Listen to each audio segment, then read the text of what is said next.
hadafka macuusley ama ciidamada deegaanka wuxuu yahay 3 qodob koow waa inay iska kor qaadaan nimankaas arxanka daran leh oo bidcada oo la yiraahdo al-shabaab inay iska dul qaadaan labo meel kasta oo Soomaali looga sheego waa inay aadaan oo ka dul qaadaan saddex waxa ah dadka muslimka oo walaalaheena oo Soomaaliyeed oo noo diriska wanaag inaan kula tacaamulno hadafka macuusley intaas uu ka kooban yahay aan maqlaa marka dad miidiyaha ka hadlaya oo saxaafadaha ka hadlaya oo facebookada ka hadlaya oo la macuusley hubin dagaal iyo dhibaatooyin kale iyo waxbay wadaa oo mas'uuliyiin sheeganaya waxaan u sheegaynaa inaan dhibaato wadin laakiin dhibaato la dagaalan aan nahay kuwaas saasaan u sheegaynaa hadafkeenu kama xageeyo kama sukeeyo waa koow inaan iska xoreyno bidciga labo inaan Soomaaliyo dhan aan ka dulqaadno ka xoreyno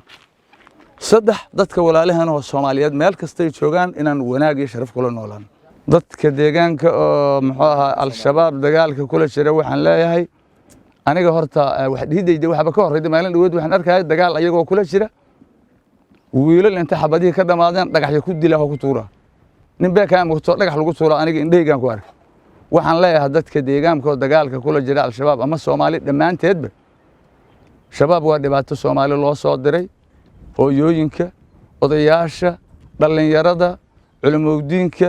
ragga kale xoog gala dhammaan sidii la isaga dulqaadi lahaa cadawgaas isku taageen intaas aan soo jeedinaya Soomaaliya si gaar aniga dhibaato ii geysteen jirta way walaaltireen way wax dhaaftireen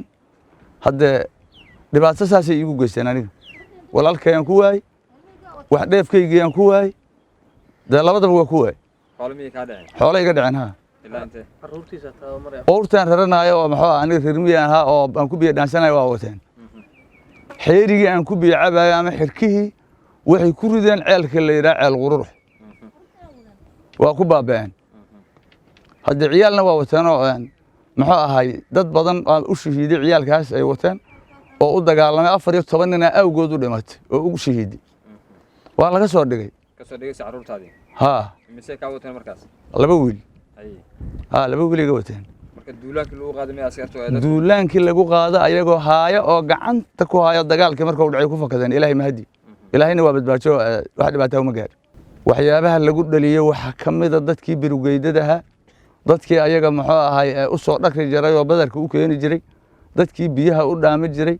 markay inta baabuur ku aruursheen ay sidooda u dabsaareen oo inan kala soocin